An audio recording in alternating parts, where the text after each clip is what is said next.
Galaxy News Hour Live।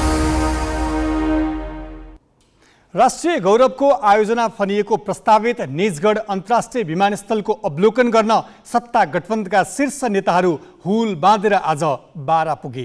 Nijgadh विमानस्थल सम्बन्धी अहिलेसम्मका सबै निर्णय र काम कारबाही सर्वोच्चले खारेज गरेपछि सरकारी नेताहरूले यसलाई प्रतिष्ठाकै विषयका रूपमा लिएको देखिन्छ र फैसलाको आफ्नै सुविधामा व्याख्या गरी निजगढको प्रस्तावित क्षेत्रमै विमानस्थल बनाउन सकिने तर्क गरिरहेका छन्। गठबन्धनका नेताहरू हेलिकप्टर चढेर निजगढ जानुको एकमात्र उद्देश्य पनि यही देखिन्छ। सर्वोच्चले स्पष्ट शब्दमा प्रस्तावित 80 किलोमिटर क्षेत्रभित्र अन्तर्राष्ट्रिय विमानस्थल बनाउने कुरा तर्कसङ्गत छैन भनिसकेको छ। कम पर्यावरणीय क्षति हुने ठाउँ खोज्न पनि सर्वोच्चको परमादेश छ। तैपनि अनेक तर्कको सहारा लिएर गरिने बल मिच्याई प्रकारान्तरले अदालतको अवहेलना हो। अझ यो सरकारको एकमात्र कार्यभार अब चुनाव हो। दैनिक प्रशासन र नागरिक जीवन सहज बनाउने बाहेक दीर्घकालीन रूपमा दायित्व सिर्जना हुने कुनै पनि काम गर्ने अधिकार राख्दैन। ग्यालेक्सी न्युज आवरमा आज हामी निजगढ पुगेको सरकारी टोलीको जिकिर प्रस्तुत गर्नेछौँ। त्यस्तै महालेखा परीक्षकको कार्यालयकै मिलेमतोमा अनधिकृत रूपमा गरिएको बेरोजु सम्परीक्षण सम्बन्धी विशेष सामग्री प्रस्तुत गर्नेछौँ। यस्तै एसपीपी विवाद नसेलाउँदै अमेरिका पुगेका नेपाली सेना प्रमुखको भ्रमणको अर्थ पनि केलाउनेछौँ।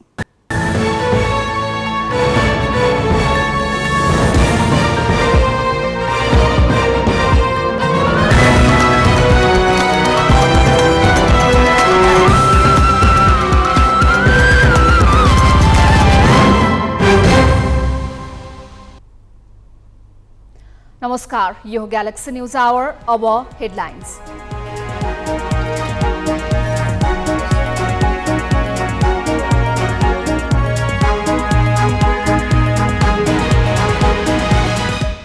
महालेखाको मिलेमतोमा 43 करोड भन्दा बढी बेरोजु अनधिकृत रूपमा सम्परीक्षण। छानबिनको लागि 47 सचिवलाई पत्र काटियो। लेखा समिति भन्छ अख्तियारको दुरुपयोग गरियो। प्रधानमन्त्री सहित गठबन्धनका नेताहरूको जम्बो टोलीले गर्यो निजगढको निरीक्षण। प्रस्तावित क्षेत्रमै विमानस्थल बनाउन सर्वोच्चले नरोकेको जिकिर। कर्णाली प्रदेश पहिरोको उच्च जोखिममा 57% जमिन भिरालो। 33% क्षेत्रका बासिन्दामा विपदको त्रासदी। काठमाडौँमा सडक व्यापार व्यवस्थापन चुनौतीपूर्ण। व्यवसायीमाथि नगर प्रहरीको धरपकडले मेयर बालेन्द्र शाह आलोचित। र साफ महिला च्याम्पियनसिप फुटबल नेपालमा गर्ने साफ कङ्ग्रेसको निर्णय। प्रतियोगिता भदौ 13 देखि 25 गतेसम्म।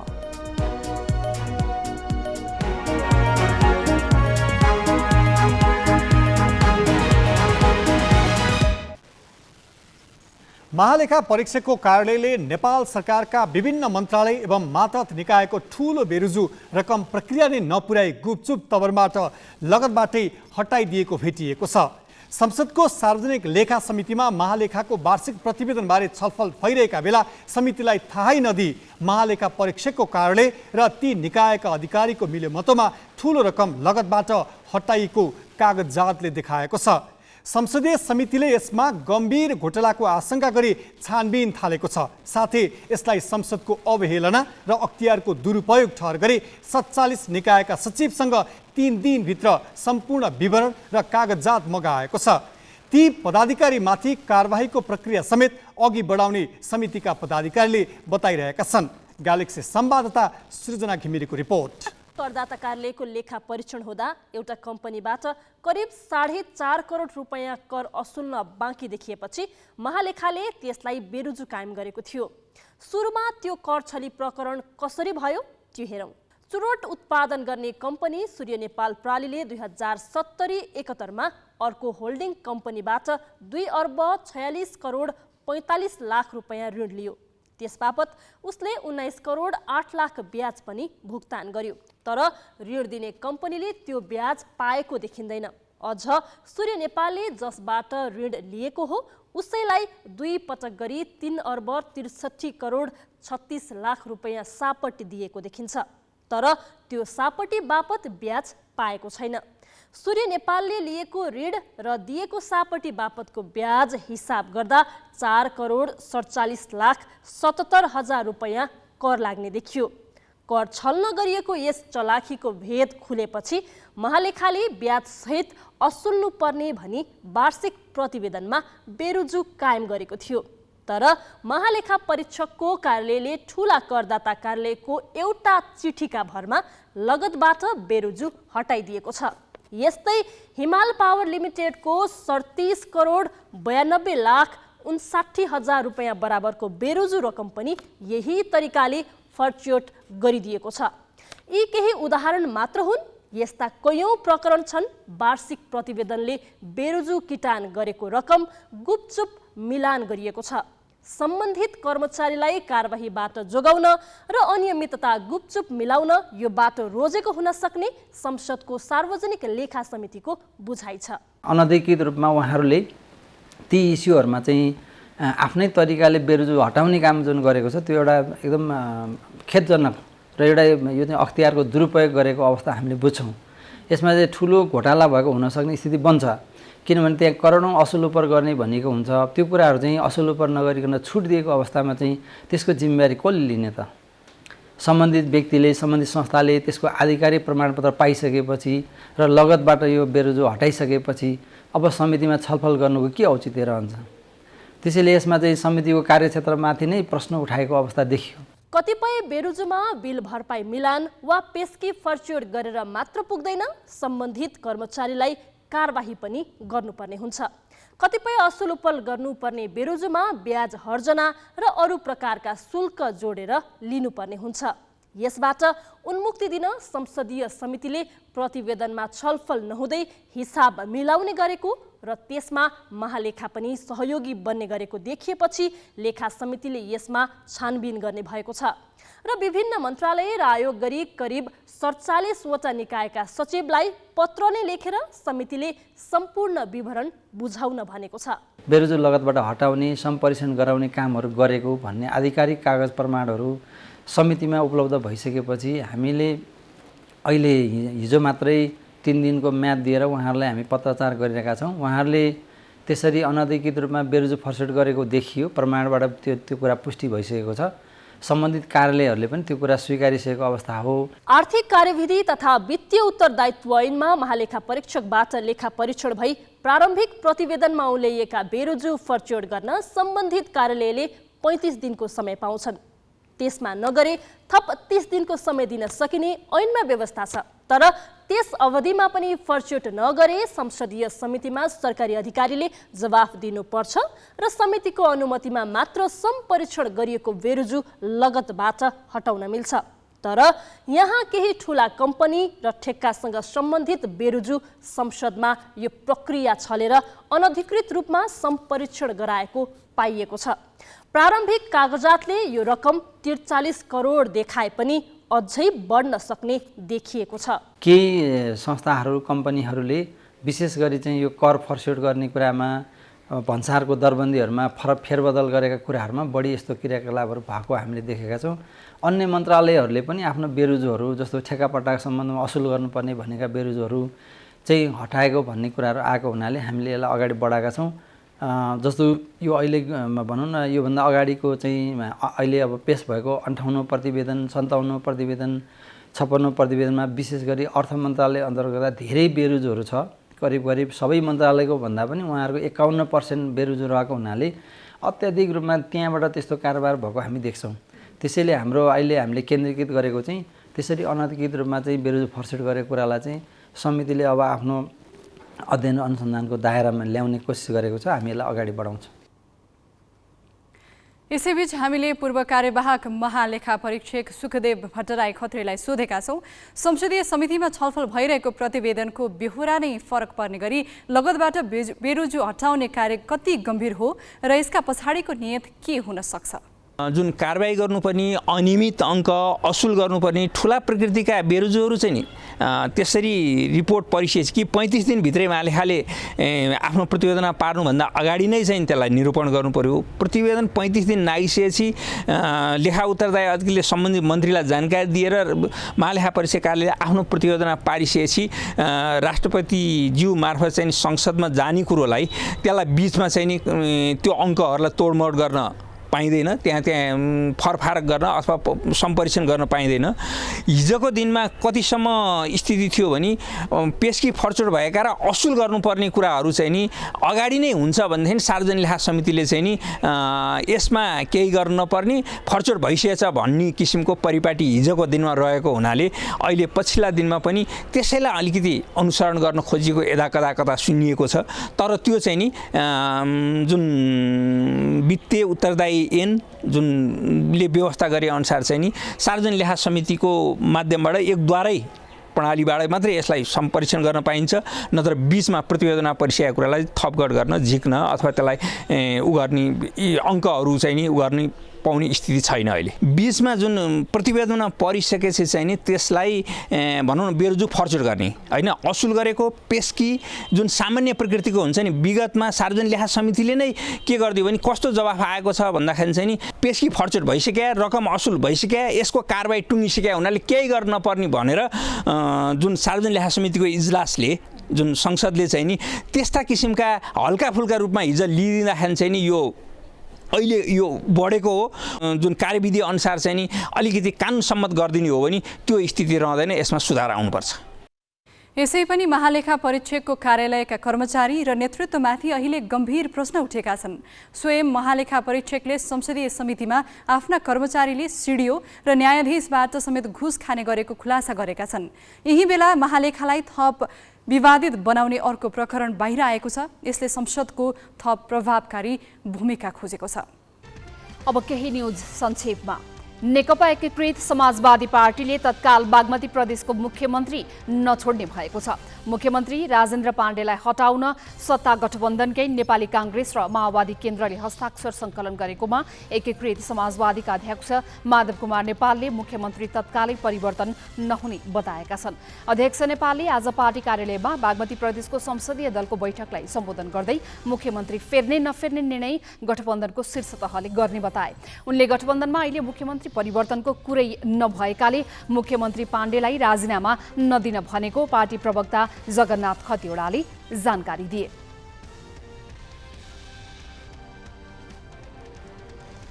उद्योग वाणिज्य तथा आपूर्ति मन्त्री दिलेन्द्र प्रसाद बडुले पूर्व प्रधानमन्त्री गिरिजा प्रसाद कोइरालाका नाममा विश्वविद्यालय स्थापना गर्नुपर्नेमा जोड दिएका छन्। जेपी कोइराला मेमोरियल कलेजले स्वर्गीय कोइरालाको 79औं जन्म जयन्तीका अवसरमा आज काठमाडौँमा गरेको कार्यक्रममा मन्त्री बडुले कोइराला आदर्शका प्रतीक भएकाले उनका नाममा विश्वविद्यालय स्थापना गर्नुपर्ने बताए। उनले अरू नेताका नाममा पनि विश्वविद्यालय स्थापना भएकाले कोइरालाका नाममा विश्वविद्यालय खोल्न सरकारले आवश्यक सहयोग गर्ने बताए। आवश्यकता भन्दा लहरका आधारमा जथाभावी रूपमा विश्वविद्यालय खोली राज्यको ढुकुटी सकेको भनेर आलोचना भइरहेका बेला मन्त्री बडुले काङ्ग्रेसका दिवंगत नेता कोइरालाको नाममा विश्वविद्यालय आवश्यक रहेको अभिव्यक्ति दिएका हुन्। लुम्बिनी प्रदेशकी स्वास्थ्य राज्यमन्त्री विमला ओलीले पदीय मर्यादा विपरीत काम गरेको ठहर छानबिन समितिले गरेको छ। आन्तरिक मामिला तथा सञ्चार मन्त्री तिलकराम शर्माको संयोजकत्वमा रहेको समितिले लेनदेनको विषयलाई लिएर राज्यमन्त्री जस्तो व्यक्तिले कार्यकर्ताको घरमै गएर कमजोरी गरेको निष्कर्ष सहितको प्रतिवेदन आज मुख्यमन्त्री कुलप्रसाद केसीलाई बुझाएको छ। ओलीले जेठ 31 गते दाङ तुलसीपुरका वाइसिएल कार्यकर्ता एकराज बस्नेतको घरमा पुगेर उनकी श्रीमती र छोरीमाथि हातपात गरेको घटना सार्वजनिक भएपछि प्रदेश सरकारले 3 सदस्यीय छानबिन समिति गरेको थियो। मुख्यमन्त्री केसीले ओलीबाट कमजोरी भएको देखिएको तर प्रतिवेदन अध्ययनपछि मात्र आवश्यक कदम चाल्ने बताएका छन्। ओलीले राजीनामा दिइसकेको माओवादी नेताहरू मार्फत बाहिरिए पनि उनले आफू पदमै रहेको बताउँदै आएकी छन्। पाँचथरको फालेलुङ 7 बिही दिनमा पहिरोले घर बगाउँदा 3 जना बेपत्ता भएका छन्। स्थानीय दल प्रसाद मगरको घर र गाईगोठ पहिरोले बगाउँदा उनका छोरा 42 वर्षका रूपलाल मगर, बुहारी 38 वर्षीय घुमा मगर र भतिजी 19 वर्षीय एलिसा मगर बेपत्ता भएका हुन्। दल प्रसादलाई भने सकुशल उद्धार गरिएको प्रहरीले जनाएको छ। सुरक्षाकर्मी सहितको टोलीले उनीहरूको खोजी गरिरहेको छ। मोरङमा श्रीमतीलाई जलाएर हत्या गरेको आरोपमा 1 जना पक्राउ परेका छन्। घरायसी विवादको कारण रङ्गेलीमा श्रीमती बबिता मल्लिकलाई मट्टीतेल छर्किएर आगो लगाएको आरोपमा पति तिलक मल्लिक पक्राउ परेका हुन्। आगोले घर पनि जलेको छ। छिमेकीले गैराती घरमा आगो लागेको देखेपछि प्रहरीलाई खबर गरेका थिए। घरमा गम्भीर अवस्थामा भेटिएकी बबितालाई उपचारको लागि कोशी अस्पताल विराटनगरमा भर्ना गरिएको थियो। उनको उपचारका क्रममा आज बिहान मृत्यु भएको छ। पक्राउ परेका मल्लिकमाथि थप अनुसन्धान भइरहेको प्रहरीले जनाएको छ। बेलायतबाट कूटनैतिक सम्बन्ध सुरु भएर हाल 176 देशसँग नेपालको दौत्य सम्बन्ध छ। 30 वटा राजदूतावास र 3 वटा स्थायी नियोगसहित 40 कूटनैतिक मिसन विदेशमा छन्। सानो अर्थतन्त्र भएको र प्रभाव विस्तारको होडमा पनि नरहेको राष्ट्रले यति धेरै आवासीय दूतावास राखेर आर्थिक बोझ लिइरहनु आवश्यक छ त? यो प्रसङ्ग क्रान्ति शिखाबाट। हुन त सरकारले बजेट र नीति तथा कार्यक्रम मार्फत भर्चुअल दूतावास मार्फत काम गर्ने घोषणा गरेको छ। यसको अर्थ आवासीय दूतावास घटाएर मुलुकको व्यवहार कम गर्ने हो। तर नीति र वक्तव्यमा भर्चुअल दूतावासको अवधारणा अघि सारे पनि तत्कालको राजदूत नियुक्तिमा लुच्छाचुडीको अवस्थाले यो कार्यान्वयन हुने सङ्केत गर्दैन। बरु धनी देशहरूले दूतावास घटाइरहँदा कमजोर नेपालले भने ऋण लिएरै पनि फजुल खर्च बढाइरहेको छ। राजनीतिक दल अनि कूटनीतिक नियुक्तिको आशामा बसेका कर्मचारीहरू कसैको पनि प्राथमिकतामा उपयोगिताविहीन दूतावास बन्द, स्थानान्तरण वा हेरफेरको विषय छैन। आगामी आर्थिक वर्षको बजेटमा सरकारले भर्चुअल दूतावासको अवधारणा ल्याउँदै नेपालका कूटनीतिक मिसनको संख्या पुनर्विचार गर्ने घोषणा गरेको छ। तर परराष्ट्र बजेटको झण्डै आधा रकम खर्च हुने विदेश स्थित दूतावासहरूको संख्या कटौती बारे व्यावहारिक स्तरमा कहिल्यै प्रगति हुन सकेको छैन। हाल नेपालका विभिन्न देशमा 30 दूतावास छन्। संयुक्त राष्ट्रसङ्घीय 3 मिसनमा दूतावास सरहका 3 स्थायी नियोग छन् अनि व्यापारिक हिसाबले विभिन्न देशका भागमा खोलिएका महावाणिज्य दूतावासको संख्या 7 छ। यसरी 40 ठाउँमा देशका कूटनैतिक मिसन भए पनि तीमध्ये धेरै कम मात्र उपयोगी देखिएका छन्। त्यसैले बिना कामका दूतावास बन्द गर्न सरकारी तवरमै सिफारिस भएका छन्।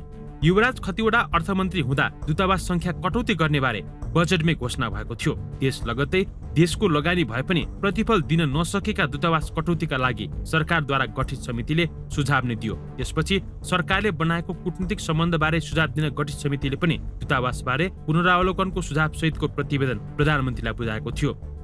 विगतमा बन्द वा स्थानान्तरणको सुझाव आएका दूतावासमा स्पेन, ब्राजिल, दक्षिण अफ्रिका, क्यानाडा, अस्ट्रिया र डेनमार्क छन्।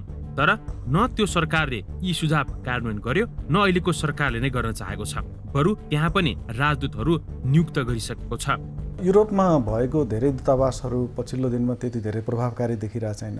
युरोपमा जहाँ हाम्रो दरो उपस्थिति हुनुपर्ने हो त्यो हिसाबले भएको छैन। जस्तै जर्मनीमा हाम्रो जबरजस्त उपस्थिति हुनुपर्ने हो, किनकि जर्मनी इकोनोमिक सुपर पावर हो युरोपको। त्यहाँ त्यति राम्रो त्यो त्यति धेरै प्रायोरिटीमा परिरहेको छैन। त्यसै ब्रसल्समा पनि उपस्थिति हुनुपर्ने हो जबरजस्त, ब्रसल्समा पनि त्यति धेरै हाम्रो चाहिँ दरो उपस्थिति नै छैन। तर युरोपको अरू देशहरू जहाँ हामी कहाँ त्यति धेरै इन्टरेक्सन छैन पछिल्लो दिनमा, त्यहाँ चाहिँ हामीले चाहिँ दूतावासहरू चाहिँ खोलिरहेको छौँ। जस्तै डेनमार्कदेखि अरू देशहरूमा उनीहरूको पनि यता राजदूतावास उनीहरूले धेरै पहिले बन्द गरिसकेको छ। त्यस जति बढी एम्बेसी खोल्यो त्यति आफ्नो मान्छेलाई व्यवस्थापन पनि गर्ने होला। हुन त दूतावासहरू फगत नेपालीको संख्या र श्रम सम्बन्ध अनि व्यापारका आधारमा मात्र नभई लामो कूटनैतिक सम्बन्ध अनि बदलिँदो अवस्थामा देशको कूटनैतिक अस्तित्वका लागि पनि स्थापना गरिएका हुन्छन्। तर पनि त्यस्ता मिसनले त्यसको उपादेयता भने पुष्टि गर्नुपर्छ। नेपालको आर्थिक अवस्था त्यति राम्रो छैन। त्यो सन्दर्भमा हेर्दाखेरि चाहिँ नि तीनवटा कुराहरूलाई चाहिँ ध्यानमा राखेर चाहिँ दूतावासहरूको निर्माण हुनुपर्छ भन्ने मलाई लाग्छ। एउटा, सम्बन्धित देश सुपर पावर हुनु पर्यो। दोस्रो, नेपालीहरूको जनसङ्ख्या त्यहाँ प्रशस्त मात्रामा हुनु पर्यो। तेस्रो, त्यस देशसँग चाहिँ नि तपाईँलाई चाहिँ नि हाम्रो चाहिँ नि ट्रेड रिलेसन चाहिँ नि एकदम व्यापक हुनु पर्यो, ठुलो मात्रामा हुनु पर्यो। यदि यी तीनटा यो चाहिँ नि यो तत्त्वहरूभित्र पर्दैन भनेदेखि त्यस्ता देशहरूमा चाहिँ नि दूतावास राखिराख्नु जरुरी हुँदैन। बन्द गर्न सिफारिस गरिएका दूतावास भएका देशसँग हाम्रो न कुनै व्यापार छ न त्यहाँबाट उल्लेख्य संख्यामा पर्यटक नै आउँछन्। तसर्थ वर्षौंदेखि भट्याइ आएको आर्थिक कूटनीतिसँग कतै पनि तादात्म्य नमिल्ने उपयुक्त देशका दूतावासहरू बन्द र स्थानान्तरण गर्नु नै हितकर छ। Pawan Paudel, galaxy 4K, Kathmandu.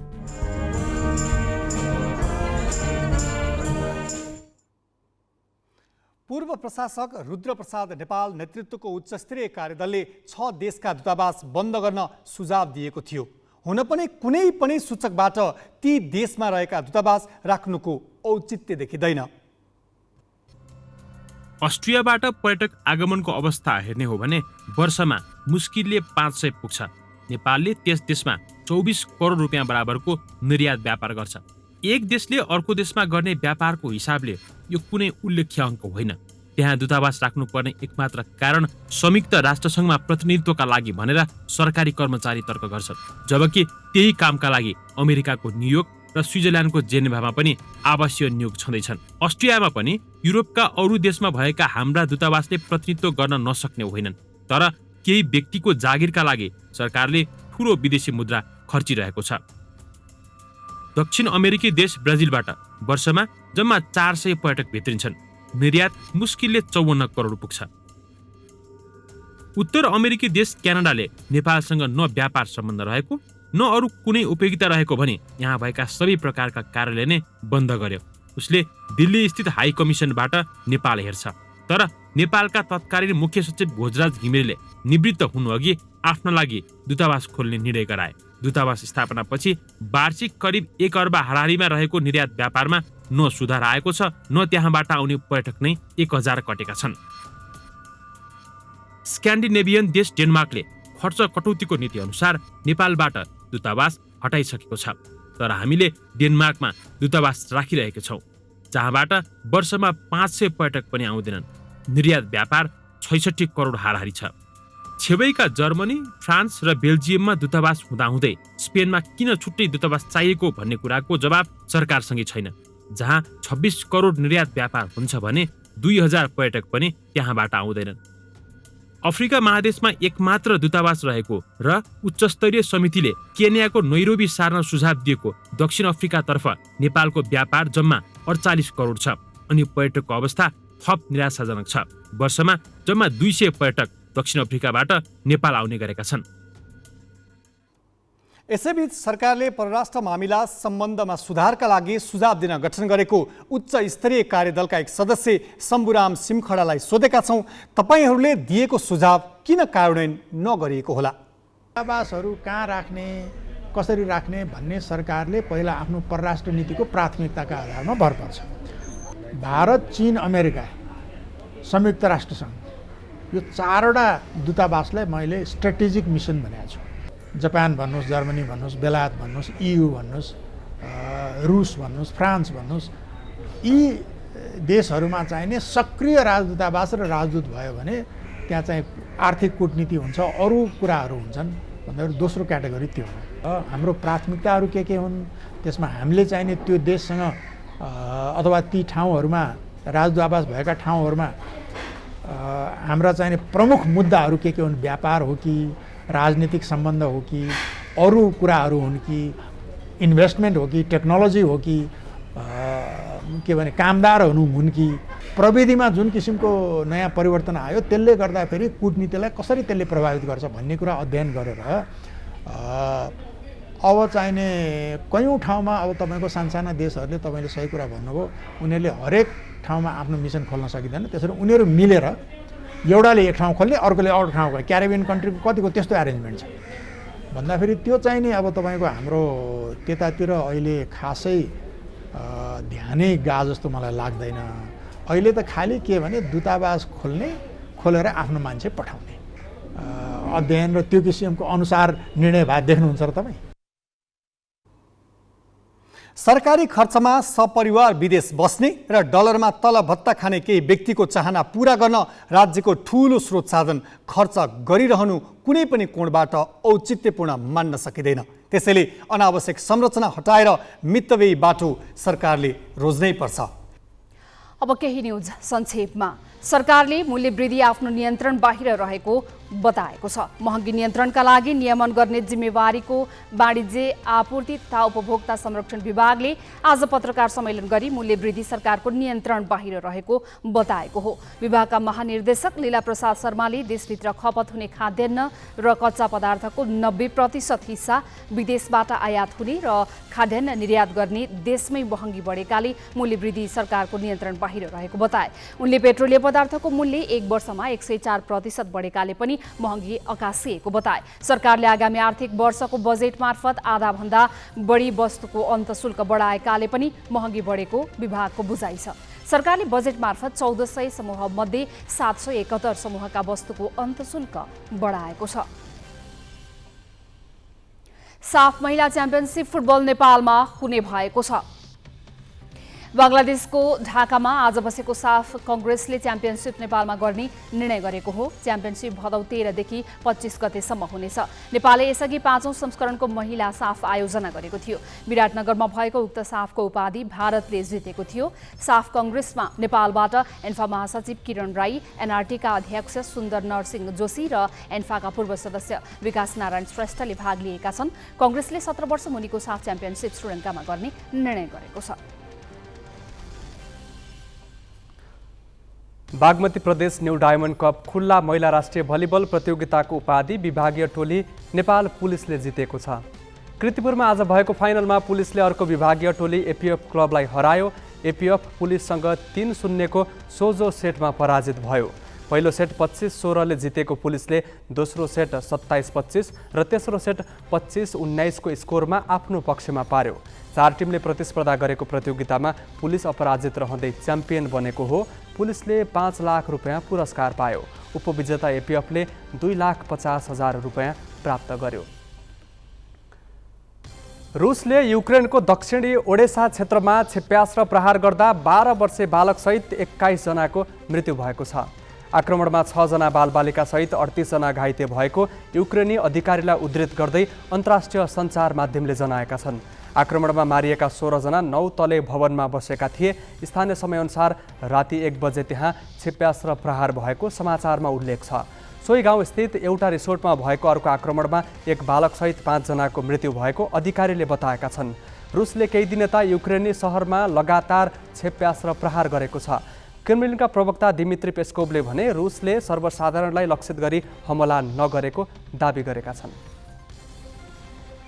भारतका प्रधानमन्त्री नरेन्द्र मोदी र रुसका राष्ट्रपति भ्लादिमिर पुटिनले अन्तर्राष्ट्रिय ऊर्जा, खाद्य बजारको अवस्था लगायत विश्वव्यापी मुद्दामा छलफल गरेका छन्। दुई देशका शीर्ष नेताले फोन वार्तामा सन् 2021 को डिसेम्बरमा पुटिनको भारत भ्रमणका क्रममा भएका निर्णयको कार्यान्वयनको बारेमा छलफल गरेको अन्तर्राष्ट्रिय सञ्चार माध्यमले जनाएका छन्। विशेष गरी कृषिजन्य वस्तु, मल, औषधिजन्य उत्पादनको द्विपक्षीय व्यापारलाई प्रोत्साहन गर्ने विषयमा कुराकानी भएको समाचारमा उल्लेख छ। मोदीले पुटिनलाई युक्रेनसँगको विवाद अन्त्य गर्न पुनः आग्रह गरेका छन्। मोदीले आफूले सुरुदेखि नै वार्ता र कूटनैतिक पहलबाट समस्याको समाधान गर्न जोड दिँदै आएको र अहिले पनि सोही धारणामा अडिग रहेको बताएको भारतीय प्रधानमन्त्रीको कार्यालयले जनाएको छ। देशभरका बासिन्दाको लागि काठमाडौँ एक सपनाको सहर हो। यहाँ आएर रोजीरोटी चलाउन भने त्यति सजिलो छैन। सडकमै मकै पोलेर वा गाडामा तरकारी बेचेर जीवन धान्यहरू धेरै छन्। तिनैको व्यवस्थापन महानगरपालिकालाई अर्को टाउको दुखाइ बनेको छ। विस्तृत नवराज पाण्डेबाट। काठमाडौँका अधिकांश चोकका फुटपाथमा यात्रुले सहजै हिँड्न पाउँदैनन्। कतै सटरवालाले फुटपाथ नै ओगटेर सामान राख्ने गरेका छन् भने कतैको फुटपाथलाई साना व्यापारीले व्यापार गर्ने थलो बनाइरहेका छन्। हातमुख जोड्न अरू कुनै उपाय नभएका कतिपयले फुटपाथमै मकै पोलेर तथा नाङ्लो पसल र गाडा राखेर गुजारा चलाउँदै आएका छन्। तर फुटपाथ ओगट्ने ठुला व्यापारी सामु चुइक्क नबोल्ने महानगरले निमुखा व्यापारीको भने सामान नै उठाउने गरेको छ। मकै पोलेर गुजारा चलाउनेहरूलाई लछार पछार गरेपछि महानगरपालिका आलोचित बनेको छ। काठमाडौँ महानगरका नगर प्रहरी शुक्रबार सिन्धुपाल्चोक मेलम्ची 10 का चेतेन्द्र आचार्य र उनकी पत्नी सीता आचार्यमाथि खनिए। उनीहरूको अपराध केही थिएन। उनीहरूले फुटपाथमा बसेर मकै पोलेका थिए। मेलम्चीमा ज्याला मजदुरी गरेर गुजारा नचलेपछि काठमाडौँको फुटपाथलाई जीवन निर्वाहको माध्यम बनाएका उनीहरूलाई नगर प्रहरीले लछार पछार गरेको भिडियो अहिले सामाजिक सञ्जालमा भाइरल छ। नगर प्रहरीको लछार पछारमा पर्ने चेतेन्द्र दम्पति एक्लो होइन। महानगरका प्रहरीसँग फुटपाथलाई गुजाराको माध्यम बनाउने निमुखाको द्वन्द्व दिनहुँ जसो देख्न पाइन्छ। नगर प्रहरीले सामान उठाएर लगिदिन्छन्। सुनसरी इनरुवाकी रिना शाह टेकु स्थित नगर प्रहरीको कार्यालयमा शनिबार आक्रोश पोख्दै थिइन्। फुटपाथमा ठेला राखेर फलफुल बेच्दै आएकी उनी पनि नगर प्रहरीको लछार पछारमा परिन्। गर्भवती भएकाले उनले नगर प्रहरीबाट फलफुल जोगाउन सकिनन्। त्यसैले याचनाका लागि टेकु पुगिन्। गरी त खान पाइन्छ नि त, गरी नखाएर त के गर्नु, चोरेर खान भएन कि बाटोमा नाङ्गे हिँडेर भएन कि खानु त परेन, केही व्यवस्था लगाइदिनु कि केही गरिदिनु। बालबच्चा कसरी पाल्ने मान्छेलाई? कमाएर नखायो भने, दुःख नगरेर खायो भने त के गरेर खाने? फुटपाथमा सामान बेच्नु चेतेन्द्र र रिनाहरूको रहर होइन।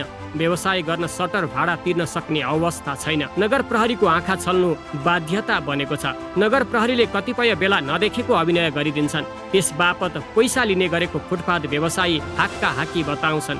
पैसा नभए सामान लिन्छन्। रिना 5 किलो आँप घुस लिएर पनि आफूलाई लछार पछार गरिएको दुखेसो पोख्दै थिइन्। बिहान मैले 5 किलो आँप दिएको, बिहान 5 किलो पनि आँप लगेछ। के हो चुप लाग्ने, के को डराउने? यहाँ कम्ती दुःख गरेर यस्तो बेला मान्छे दुःख गरेर खाएर चाहिँ उनीहरूले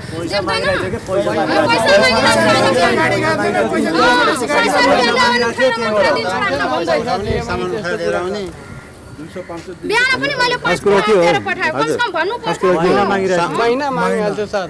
फुटपाथलाई नै कर्मतलो बनाएका सप्तरीका पूजन कुमार शाह पनि नगर प्रहरीबाट आजित छन्।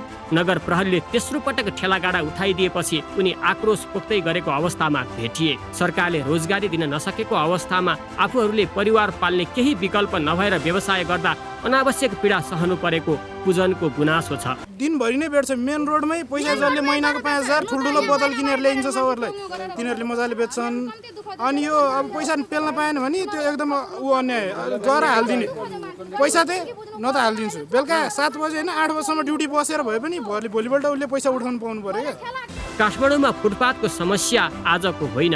50 के दशकमा व्यापार व्यवसायका नाममा फुटपाथ ओगट्ने प्रवृत्तिलाई निरुत्साहित गर्न भनी महानगर र सरकारले भ्रिकुटी मण्डप क्षेत्रलाई विकल्पको रूपमा अघि सारेका थिए। त्यो उहिलेदेखि भरिभराउ छ।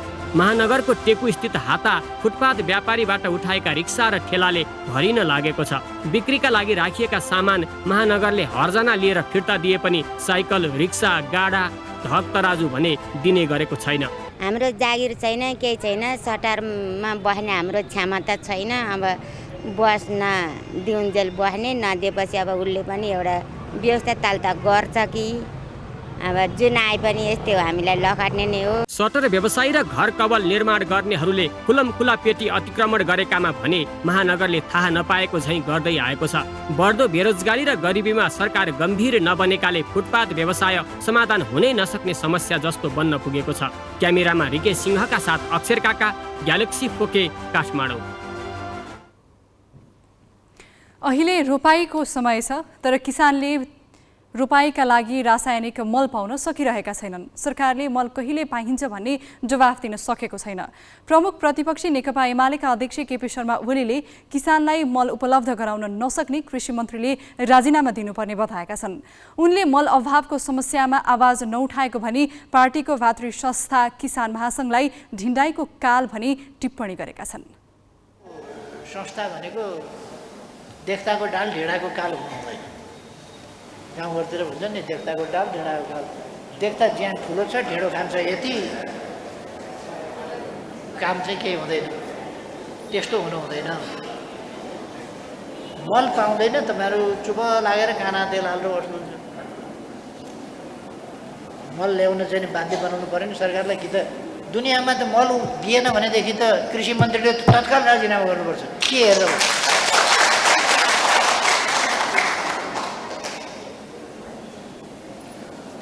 के हेरेर बस्यो त? मन्त्रीले के हेरेर बस्यो? सरकारले के हेरेर बस्यो? अनि मुख्य काम कृषि क्षेत्रलाई हेर्नुपर्ने, मन्त्री बनाएको, मन्त्री भएर भत्ता खाऊ झन्डा हल्लाऊ भनेर मन्त्री बनाएको कि किसानलाई मल देऊ भनेर, बिउ बिजन देऊ समयमा भनेर, उन्नत जातको बिउ बिजन देऊ भनेर पशु पन्छी आदि इत्यादिको नस्ल सुधार गरेर कृषिको आधुनिकीकरण गरेर कृषि क्षेत्रको उत्पादकत्व वृद्धि गर भनेर हो कि झन्डा हल्लाऊ भनेर? प्रधान सेनापति प्रभुराम शर्मा यति बेला अमेरिकाको औपचारिक भ्रमणमा छन्। उनी भोलि फर्कने कार्यक्रम छ। अमेरिकी सेनाको स्टेट पार्टनरशिप प्रोग्राम एसपीपी बारे नेपाली सेनाले लेखेको पत्र विवादित भएको र त्यही विवादमा टेकेर नेपाल सरकार प्रस्तावित सम्झौताबाटै पछि हटेको सेना प्रमुखको अमेरिका भ्रमण भइरहेको हो। यस्तो बेला भएको भ्रमणमा प्रधान सेनापति शर्माले के गरे र यसको सन्देश के हुन सक्छ?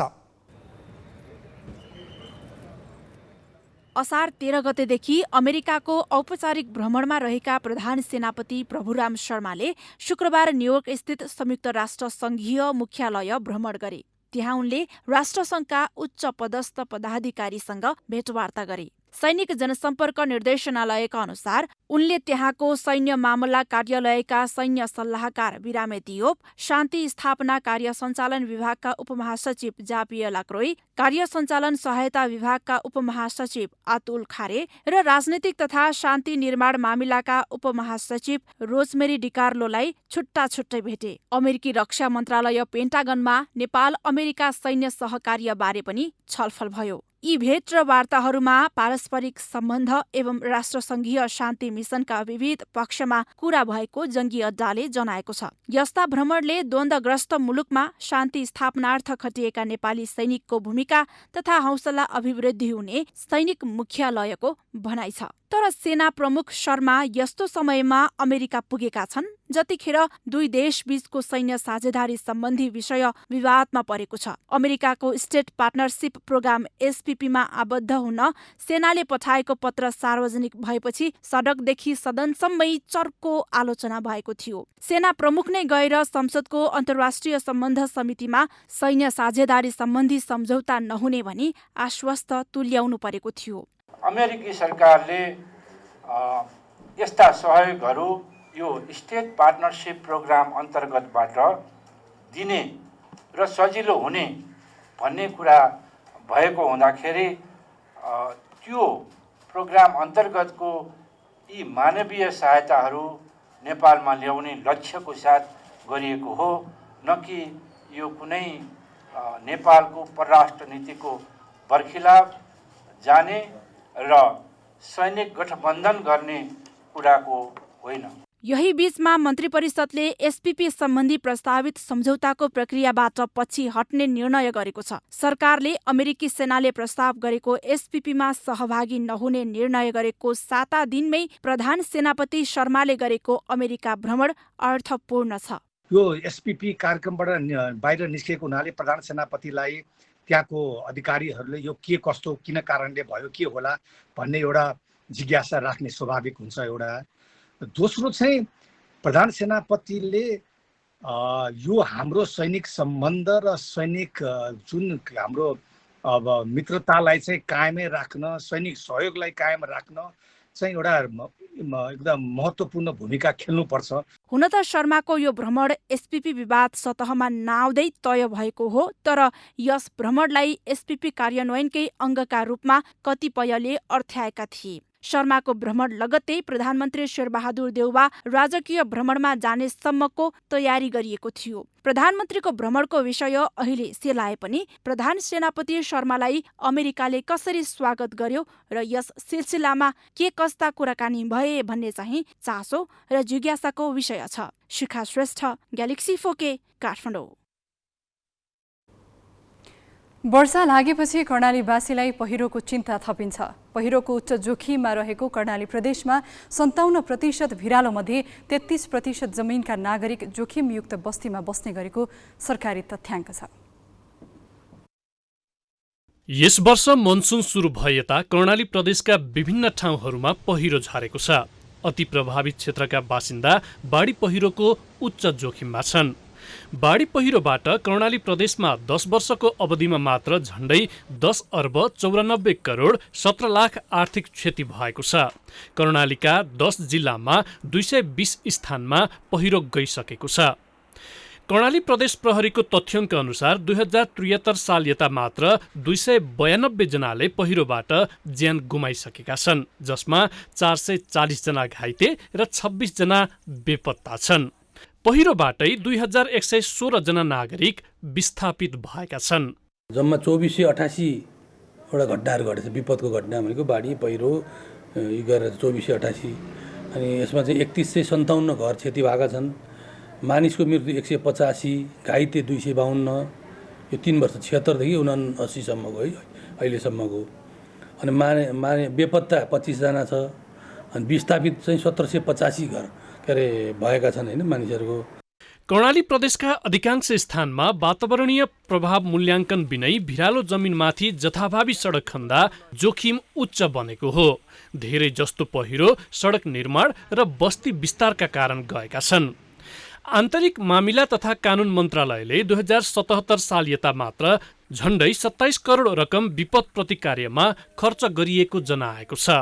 राहत तथा उद्धारलाई मात्र ध्यान दिने र पूर्व तयारीमा त्यति ध्यान नदिएको राज्यले नै त्यसरी गरिरहेको छ भने कर्णाली प्रदेशले जे जति गरेको छ त्यो चाहिँ पर्याप्तै त नभनौँ, जे जति गरेको छ कर्णाली प्रदेशको लागि वास्तवमा पर्याप्तै नै, र बाँकी केही कामहरू गर्न बाँकी छ। हाम्रो पूर्व तयारी तथा कर्णाली प्रदेशको विपद पूर्व तयारी तथा प्रतिकार योजना तयार हुँदैछ भने अर्को साल हामीले कर्णाली प्रदेशको जोखिम नक्साङ्कन पनि गर्ने तयारी गरेका छौँ। यसले गर्दाखेरि कर्णाली प्रदेशको जोखिमलाई न्यूनीकरण गर्नको लागि असाध्यै टेवा पुर्याउने हामीले ठानेका छौँ। विपद न्यूनीकरणका लागि अन्तिम समयमा काम गर्ने परिपाटीले कर्णाली प्रदेशवासी पनि समस्यामा छन्। सरकार र सरोकारवालाको तयारी विपद जोखिम न्यूनीकरण तर्फ भन्दा पनि उद्धार तथा राहतमा केन्द्रित हुने गरेको पाइएको छ, जसका कारण नागरिकहरू ठूलो क्षति बेहोर्न बाध्य बनिरहेका छन्। ग्यालेक्सी 4K का लागि क्यामेरामा विकास खत्रीका साथ सुर्खेतबाट सुदीप पुरीको रिपोर्ट। सर्वोच्च अदालतको पूर्ण पाठ आएपछि प्रस्तावित दोस्रो अन्तर्राष्ट्रिय निजगढ विमानस्थल निर्माण क्षेत्रको अवलोकन गर्न प्रधानमन्त्री शेरबहादुर देउवासहित गठबन्धनका शीर्ष नेता बारा पुगेका छन्। प्रधानमन्त्री देउबा, पूर्व प्रधानमन्त्रीहरू पुष्पकमल दाहाल, माधव कुमार नेपाल, जनता समाजवादीका अध्यक्ष उपेन्द्र यादव र राष्ट्रिय जनमोर्चाका उपाध्यक्ष दुर्गा पौडेलका साथै विभागीय मन्त्रीहरूसहितको टोली आज बारा पुगेको हो। 1 महिना अघि जेठ 12 गते सर्वोच्च अदालतले निजगढमा अन्तर्राष्ट्रिय विमानस्थल बनाउन रोकेर विकल्प खोज्न सरकारलाई आदेश दियो। सर्वोच्चको आदेशको सर्वत्र विरोध भयो। सत्तारूढ नेपाली काङ्ग्रेस र माओवादी केन्द्रका साथै प्रमुख प्रतिपक्ष नेकपा एमालेका नेताहरूले पनि खुलेर विमति जनाए। तथापि दलहरूले सर्वोच्चको फैसलाको पूर्ण पाठ पर्खिए। असार 15 गते कुन कुन ठाउँको कति क्षेत्रफल जग्गामा कति क्षमताको विमानस्थल बनाउने हो यकिन गरी न्यूनतम रूपमा मात्र वातावरणीय क्षति हुने र प्राविधिक दृष्टिले उपयुक्त देखिएको स्थानमा विमानस्थल बनाउने काम गराउनु भन्ने पूर्ण पाठ आएपछि दलहरू सर्वोच्चको फैसला नै बोकेर प्रस्तावित विमानस्थल निर्माण क्षेत्र पुगेका हुन्। प्रधानमन्त्री सहित शीर्ष नेताहरूको टोलीले विमानस्थल निर्माण क्षेत्रको अवलोकन गर्नुका साथै स्थानीयसँग छलफल गरेको छ। छलफलमा प्रधानमन्त्री देउबाले पहिलो चरणमा 2 वटा रनवे सहितको सेवा प्रदान गर्ने गरी विमानस्थल निर्माण हुने बताए।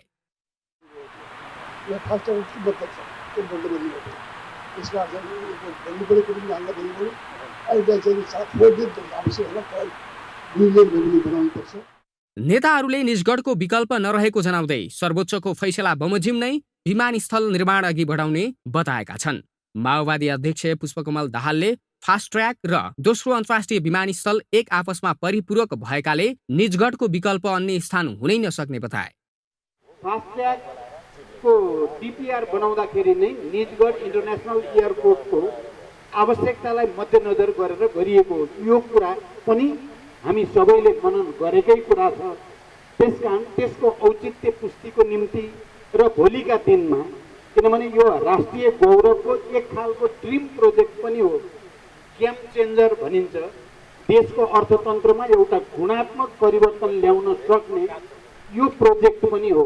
संसदको अन्तर्राष्ट्रिय सम्बन्ध समितिले माधव कुमार नेपालको संयोजकत्वमा गठन गरेको उपसमितिले कम भन्दा कम जंगल मासेर एयरपोर्ट बनाउनु पर्ने र रुख काटेर शहर बसाल्न नहुने निर्देशन सरकारलाई दिएको थियो। शनिबार सर्वोच्चको पूर्ण पाठ नै बोकेर निजगढ पुगेका नेता नेपालले अन्तर्राष्ट्रिय विमानस्थल बनाउन सर्वोच्चको आदेशले नरोकेको जिकिर गरे। प्राविधिक दृष्टिकोणले स्थानमा बिना विमानस्थल बनाउने भाडा आदेश आएको र त्यसो भएको हुनाले यही हालकै क्षेत्रमा पनि वातावरणलाई कम क्षति हुने गरी निर्माण गर्नमा कहीँ रोक लगाएको देखिँदैन। नेपाली सेनाको हेलिकप्टर मार्फत बाह्र आएको टोलीले हेलिकप्टरबाटै निर्माण क्षेत्रको अवलोकन गरेको थियो। सर्वोच्च अदालतको पूर्ण पाठ आएपछि निजगढ विमानस्थल निर्माणमा बाटो खुलेको ठहर गर्दै सत्ता गठबन्धन हौसिएको छ। ग्यालेक्सी 4K का लागि 12 बाट वसन्त खतिवडाको रिपोर्ट।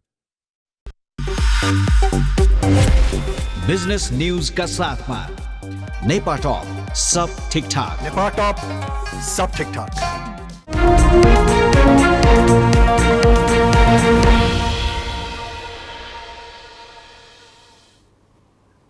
यो साता शेयर बजार झण्डै 9% बढ्यो। मागदेखि निरन्तर घट्दै आएको बजारले अहिले रङ फेरेको छ। बैंकिङ प्रणालीमा निक्षेप केही बढे पनि ब्याज दर भने घटेको छैन।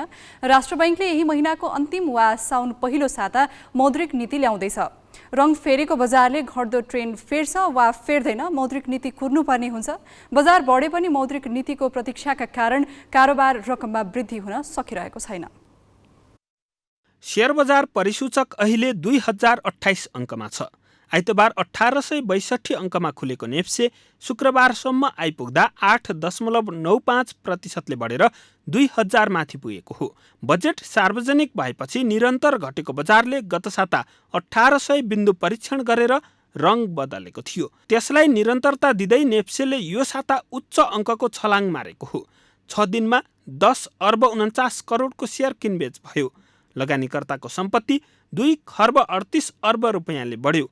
तत्काल ब्याजदर घट्ने सम्भावना नभए पनि बैंकमा लगानी योग्य रकम तरलता बढ्दै गएपछि बजारमा सकारात्मक प्रभाव परेको विश्लेषण गरिएको छ। राष्ट्र बैंकका अनुसार 1 महिनामा वाणिज्य बैंकहरूको निक्षेप 28 अर्बले बढेको छ। कर्जा भने 17 अर्बले घटेको छ। बैंक तथा वित्तीय संस्थाको निक्षेप यसै साता 50 खर्ब नागेको छ। यसले लगानीकर्ताको मनोबल सकारात्मक बनाइदिएको छ। तर पनि कतिपयले ठूलो गिरावटपछि बजारमा करेक्सन आएको भनेका छन्। धेरैजसो कम्पनीको वित्तीय विवरण हेर्दा शेयरमा लगानी गरेर भन्दा बैंकमा निक्षेप राख्दा बढी कमाउन सक्ने देखिन्छ। यस्ता विवरणको आधारमा बजार दबावमा पर्ने कतिपयको विश्लेषण छ। प्राविधिक विश्लेषणमा पनि नेप्से घट्दो ट्रेन्ड लाइन भित्रै रहेको देखिन्छ। यद्यपि नेप्से ट्रेन्ड लाइनको माथिल्लो घेरालाई क्रस गर्ने दाउमा छ। अर्कातर्फ राष्ट्र बैंकले आगामी आर्थिक वर्षका लागि मौद्रिक नीति ल्याउने दिन नजिकै छ। साउन पहिलो साताभित्र आइसक्ने मौद्रिक नीतिमा शेयर बजार मैत्री व्यवस्था गर्न राष्ट्र बैंकमाथि दबाव छ। मुद्रास्फीति नियन्त्रण र विदेशी मुद्रा जोगाउने चुनौती बीच आउने मौद्रिक नीतिले शेयर बजारलाई कता लैजान्छ अहिले नै यसै भन्न सक्ने स्थिति छैन। चिरञ्जीवी भट्टराई, ग्यालेक्सी 4K, काठमाडौँ। हामी ग्यालेक्सी न्यूज आवरको अन्त्यमा छौं। जाँदा जाँदै हेडलाइन्स।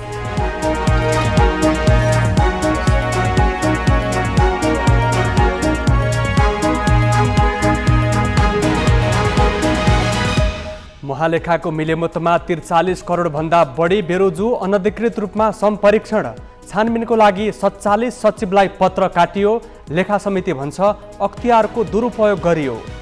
प्रधानमन्त्री सहित गठबन्धनका नेताहरूको जम्बो टोलीले गर्यो निजगढको निरीक्षण। प्रस्तावित क्षेत्रमै विमानस्थल बनाउन सर्वोच्चले नरोकेको जिकिर। कर्णाली प्रदेश पहिरोको उच्च जोखिममा 57% जमिन भिरालो। 33% क्षेत्रका बासिन्दामा विपदको त्रासदी। काठमाडौँमा सडक व्यापार व्यवस्थापन चुनौतीपूर्ण। व्यवसायीमाथि नगर प्रहरीको धरपकडले मेयर बालेन्द्र शाह आलोचित। र साफ महिला च्याम्पियनसिप फुटबल नेपालमा गर्ने साफ कङ्ग्रेसको निर्णय। प्रतियोगिता भदौ 13 देखि 25 गतेसम्म।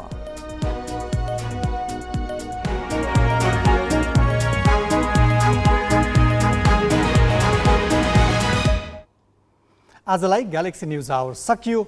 नमस्ते।